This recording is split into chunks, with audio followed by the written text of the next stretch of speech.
నమస్తే అండి. నేను doctor Attuluri Ravikanth, interventional cardiologist, Apollo hospital, Jubilee Hills. అయితే మనము కోవిడ్ గురించి మాట్లాడుకోవడానికి ఇక్కడ ఉన్నాం. ఎందుకు అంటే కోవిడ్ మళ్ళీ కూడా విజృంభణ చేస్తుందా అనేది ప్రశ్న. ఏమన్నా భయపడాల్సింది ఉందా అనేది కూడా ఒక ప్రశ్న.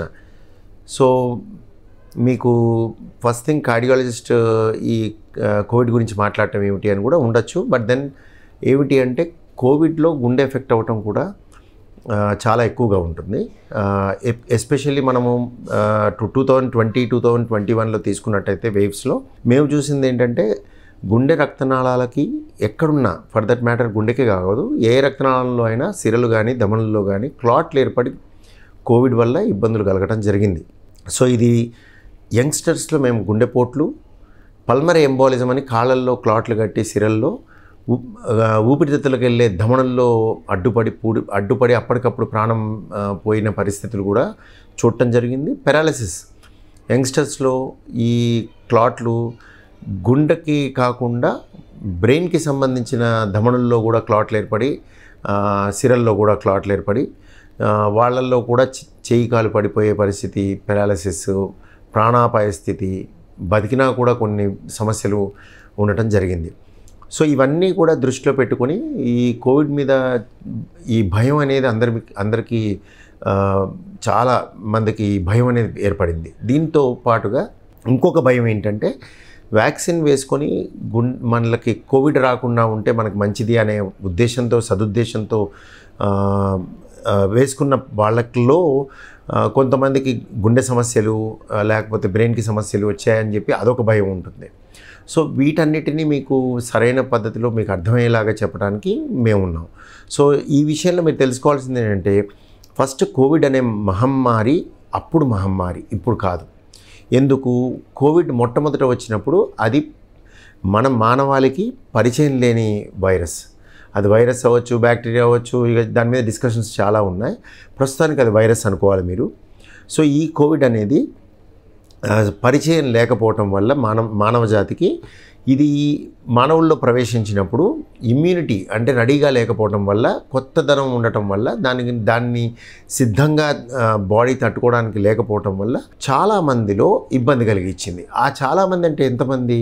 ఫస్ట్ పాయింట్, ఇది పరిచయం లేకపోవడం వల్ల ప్రతి ఇంట ప్రతి మనిషికి కోవిడ్ వచ్చింది. చాలామంది నాకు కోవిడ్ రాలేదు ఎప్పుడు అంటూ ఉంటారు, కానీ అలా కాదు. పాండమిక్ అంటేనే ప్రతి మనిషిని అది టచ్ చేస్తుంది. అయితే ప్రతి మనిషికి అది కనిపించదు. అంటే వచ్చి వెళ్ళిపోయిన వాళ్ళు అందరూ ఉంటారు, వచ్చి వెళ్ళిపోయిన వాళ్ళే ఎక్కువ సంఖ్య ఉంటారు. అంటే నీకు వస్తుంది కానీ ఏ విధమైన లక్షణాలు ఉండవు. లక్షణాలు అంటే ఏమిటి? జలుబు అవ్వచ్చు, దగ్గు అవ్వచ్చు, బాడీ ఏక్స్ అవ్వచ్చు, జ్వరం అవ్వచ్చు, లేవలేని పరిస్థితి అవ్వచ్చు, వీటన్నిటికీ మించి ఆయాసం తీవ్రంగా వచ్చి వెంటిలేటర్ మీద పడే పరిస్థితి కావచ్చు. సో ఇవన్నీ కూడా లక్షణాలు. తీవ్రత అంటే అసలు లేకపోవడం నుంచి వెంటిలేటర్ పడి ప్రాణాపాయ స్థితి వచ్చిన వరకు ఈ తీవ్రత ఉండొచ్చు. ఫ్యాటల్, నాన్ ఫ్యాటల్ అంటారు. అంటే ప్రమాదకరంగా రావచ్చు, ప్రమాదం లేకుండా రావచ్చు, అసలు లక్షణాలే లేకపోవచ్చు. సో లక్షణాలే లేకపోవటం అనేది 85% మందికి ఆ విధంగానే వచ్చింది. అప్పుడు 15% మందికే అవి లక్షణాలు చూపించడం జరిగింది. అంటే ఏ లక్షణాలు నేను చెప్పేవి? చిన్న చిన్న లక్షణాలు కాదు. హాస్పిటల్కి వెళ్ళాల్సిన పరిస్థితి 100లో 10-15 మందికి. నేను చెప్పేది 2020-21 గురించి. సో అప్పుడు ఈ విధంగా ఇబ్బంది పెట్టింది. 100లో 15 మందికి హాస్పిటల్కి వెళ్ళే పరిస్థితి. ప్రాణాపాయ స్థితి 100లో 2కి వచ్చింది. ప్రాణాలే పోయాయి వీళ్ళకి. అయితే ఒక పాపులేషన్ సంఖ్య అంటే మనం ఒక సంఖ్య 1000 మందిని తీసుకున్నాం ఒక విలేజ్లో, 1000 మందికి వచ్చింది అప్పుడు. అందులో నేను చెప్పినట్టు 100లో 10 మంది హాస్పిటల్, 100లో 2కి ప్రమాదం. సో ఇప్పుడు పరిస్థితి ఏమిటి? అలా 1000 మంది విలేజ్లో ఉంటే 1000 మందికి రాదు. కనిపించకుండా అవనియండి, కానీ కనిపించవండి, అసలు రావటం అనేది ఒక 1000లో 10 మందికి వస్తుంది. తర్వాత ప్రమాదం ఎంతమందికి ఉంటుంది? 1000లో 1కి ఉంటుంది. చాలా తక్కువ మందికి ఉంటుంది. వచ్చిన 1000 మందిని తీసుకుంటే 1కే ప్రమాదం ఉంటుంది. సో ఈ విధంగా దీని విరులెన్స్ తగ్గింది, అంటే దాని యొక్క తీవ్రత తగ్గిపోయింది. కానీ సీజనల్గా వేరియేషన్ వస్తుంది. ఇది ఇంకోటి వెళ్ళి వచ్చింది అనుకోకండి, ఇది మానవాళిలో తిరుగుతూనే ఉంటుంది. అంటే మనతో సహజీవనం చేస్తుంది వైరస్. సో ఇప్పుడు ఇది వేరే చోట బతకడానికి దానికి దారి లేదు. సో మనుషుల్లోనే ఉంటుంది, సద్దుమణిగి ఉంటుంది. దాంట్లో సీజనల్గా మార్పు చెందటం వల్ల మ్యుటేషన్ అంటాం. ఈ మ్యుటేషన్ వల్ల మళ్ళీ విజృంభణ వస్తుంది. కానీ ఆ విజృంభణ ఏ విషయంలో ఉంటుంది? మనుషుల్లో రావడానికి విజృంభణ తప్పించి ప్రాణాపాయ స్థితి వచ్చే అవకాశం తక్కువ. అప్పుడు అంత ఎక్కువగా ఉండదు. 1000లో ఒకళ్ళకే ప్రాణాపాయం ఉంటుంది. సో ఇది రావటం అనేది మాత్రం డెఫినెట్గా ఎప్పటికీ ఉంటుంది వైరస్.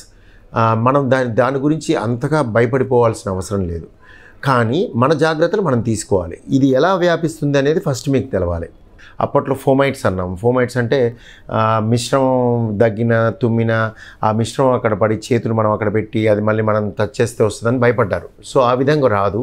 మెజారిటీ పీపుల్కి ఏరోజాల్స్, ఎయిర్ డ్రాప్లెట్స్ ద్వారా వస్తుంది. అంటే ముక్కులోంచి నోట్లోంచి ఇట్లా మాట్లాడినప్పుడు కానీ, తుమ్మినప్పుడు కానీ, దగ్గినప్పుడు కానీ ఈ వైరస్ వ్యాపిస్తుంది వాయువు ద్వారా. అంటే ఒకళ్ళ నుంచి ఒకళ్ళకి వెళ్తుంది. సో ఇలా వెళ్లకుండా ఉండటానికి మనం చేయాల్సింది ఏమిటి? మాస్క్ ధరించాలి. ఎవరికైతే వచ్చిందో వాళ్ళు మెయిన్గా మాస్క్ ధరించాలి. దూరంగా ఉండే ప్రయత్నం చేయాలి. దగ్గరకు వచ్చినప్పుడు ఎట్టి పరిస్థితుల్లో మాస్క్ ఉండాలి. సిమిలర్గా అందుకే సోషల్ డిస్టెన్సింగ్ అంటాం. కొంచెం దూరంగా ఉండటం అనేది చేయాలి. ఇంకోటి, రాని వాళ్ళు కూడా వచ్చిందని తెలిసిన వాళ్ళంటే ఎవరైనా దగ్గుతున్నా తుమ్ముతున్నా వాళ్ళ నుంచి దూరంగా ఉండటం. అంటే ఎవరికి ఉందో ఎవరికి లేదో తెలియదు కాబట్టి కొంచెం దూరంగా ఉండడం ప్రయత్నం చేయాలి. దగ్గరకు వచ్చే పరిస్థితి వచ్చినప్పుడు మాస్క్ వేసుకోవాలి. సో ఈ జాగ్రత్తలు తీసుకోవాలి. ఇంకా మీరు జనరల్ హైజీన్ కూడా మెయింటైన్ చేస్తే మంచిది. సో ఇవన్నీ చేస్తే రాకుండా ఉండే ప్రయత్నం అవుతుంది. 2 ఇక వ్యాక్సిన్ గురించి. వ్యాక్సినేషన్ ఇప్పుడైతే అంత గట్టిగా ఎవరికి చెప్పడం లేదు. వ్యాక్సినేషన్ ముందు మీరు ఆల్రెడీ తీసుకోవడం జరిగింది కాబట్టి దాని యొక్క ప్రభావం ఇప్పుడు ఉండకపోయినా దానికి అంత వాల్యూ ఈ రోజునైతే లేదు. బాగా ఎక్కువగా కేసెస్ వస్తే మాత్రం అప్పుడు నిర్ధారణ చేసి అప్పుడు ఏమన్నా మనం గైడ్లైన్స్ వస్తే అప్పుడు మనం చూడొచ్చు. అయితే వ్యాక్సిన్ గురించి కూడా అపోహలు ఉన్నాయండి. వ్యాక్సిన్ అంటే ఏంటి? కోవిడ్ వ్యాక్సిన్ అంటే నథింగ్ బట్ అది కోవిడ్ వైరస్సే. మనం దాన్ని చంపైనా కానీ కిల్డ్ వ్యాక్సిన్ అంటాం. లేదా అటెన్యూయేటెడ్ వ్యాక్సిన్ అంటే వ్యాక్సిన్ కోవిడ్ని పనికి రాకుండా చేసి దాన్ని మనం మనుషుల్లోకి ఇవ్వటం అనేది కూడా చేయటం జరుగుతుంది. కాబట్టి అది కోవిడ్ వైరస్సే. సో దీని కరెక్ట్గా చెప్పాలంటే మైల్డ్ ఇన్ఫెక్షన్, తక్కువ లెవెల్లో ఇన్ఫెక్షన్ రావడం వల్ల మీకు ఇమ్యూనిటీ వస్తుంది, మళ్ళీ కోవిడ్ వైరస్ని రానియకుండా చూస్తుంది. దీంట్లో సైడ్ ఎఫెక్ట్స్ అనేవి ఉండే అవకాశం ఉంది. ఏమిటి? జ్వరము, బాడీ ఏక్స్. కోవిడ్ వైరసే కాబట్టి అటువంటి లక్షణాలే వస్తాయి, కానీ తక్కువ వస్తాయి. అతి తక్కువ మందిలో అంటే 10,000లో ఒకళ్ళకి వ్యాక్సిన్ తీసుకున్న వాళ్ళల్లో మీకు కోవిడ్ చేసే పనులు అంటే క్లాట్లు ఏర్పడి బ్రెయిన్లో క్లాట్లు ఏర్పడి పెరాలసిస్ రావటం కానీ, గుండెలో క్లాట్లు ఏర్పడి గుండెపోటు రావటం కానీ 10,000లో ఒకళ్ళకి జరుగుతుంది. అది అరుదు, చాలా ఎక్స్ట్రీమ్లీ రేర్. సో ఇప్పుడు ఎనీవే వైరస్కి వ్యాక్సిన్ అంత పెద్ద రికమెండేషన్ లేదు యాజ్ ఆఫ్ నో. ఇంకోటి, ఇప్పుడున్న పరిస్థితి ఏంటి అంటే మన దగ్గర ఎక్కువ కేసులు వస్తున్నాయి, నమోదు అవుతున్నాయి అని. సో ఇక్కడ ఫిజిషియన్స్ చూసే ఓపీడీల్లో మాత్రం 10 రోజులకి 1-2 తగులుతున్నాయి, అంతే తప్పించి ఎక్కువగా లేవు. ఇవి కూడా మామూలుగా దగ్గు, జలుబు, బాడీ ఏక్స్ లాగా వచ్చిపోతున్నాయి. సో మీరందరూ అప్రమత్తంగా ఉండాలి తప్పించి భయభ్రాంతులు అయి ఉండాల్సిన అవసరం లేదు. సో ఈ జాగ్రత్తలు తీసుకున్నట్టయితే మీరందరూ సేఫ్గా ఉంటారని నా నమ్మకం. ఏదైనా అప్డేట్ ఉంటే మనం చూడటం చేయాలి, అంతేగాని భయభ్రాంతులు అవ్వాల్సిన అవసరం లేదు. ఎవరికైనా వస్తే కూడా కంగారు పడిపోయేది ఏమీ లేదు. ఎందుకంటే మెజారిటీ పీపుల్లో సిమ్టమాటిక్ ట్రీట్మెంట్ అంటే లక్షణాలకి ట్రీట్మెంట్, దగ్గు వస్తే దగ్గు మందు, జలుబు వస్తే జలుబుకి, బాడీ ఏక్స్ వస్తే పారాసిటమాల్ అలా తీసుకోవటం చేయాలి. రెస్ట్ తీసుకోవాలి. జనరల్గా వైరస్ ఇన్ఫెక్షన్ వచ్చినప్పుడు, ఫ్లూ వచ్చినప్పుడు మనం ఏ విధంగా అయితే రెస్ట్ తీసుకుంటామో, ఎందుకంటే ఆ టైంలో ఫర్ ఎగ్జాంపుల్ మీరు ఎక్సర్సైజ్ వర్కౌట్స్ చేస్తే ఇంకా వీక్ అయిపోతారు. సో ఆ రెస్ట్ తీసుకోవాలి. Virus any viral infection for that matter, especially ఈ కోవిడ్ వైరస్ వచ్చినప్పుడు రెస్ట్ తీసుకొని దాన్ని రెస్పెక్ట్ ఇస్తే చాలా వరకు మీరు మెరుగైపోతారు. అతి తక్కువ మందిలో ఇది కాంప్లికేట్ అయ్యి న్యూమోనియా కింద వెళ్ళి హాస్పిటల్లో అడ్మిట్ అయ్యే పరిస్థితి వస్తుంది. ఇప్పటికైతే అలాంటి కేసెస్ నమోదయ్యి లేవు. సో మీరందరూ కూడా అప్రమత్తంగా ఉండి జాగ్రత్తలు తీసుకొని దూరంగా ఉండటం, తర్వాత ఎవరికైనా ఫ్లూ ఉందని తెలిస్తే వాళ్ళని అవాయిడ్ చేయటం, తప్పని పరిస్థితిలో మాస్క్ ధరించడం చేయాలని చెప్పడం జరుగుతుంది. నమస్తే.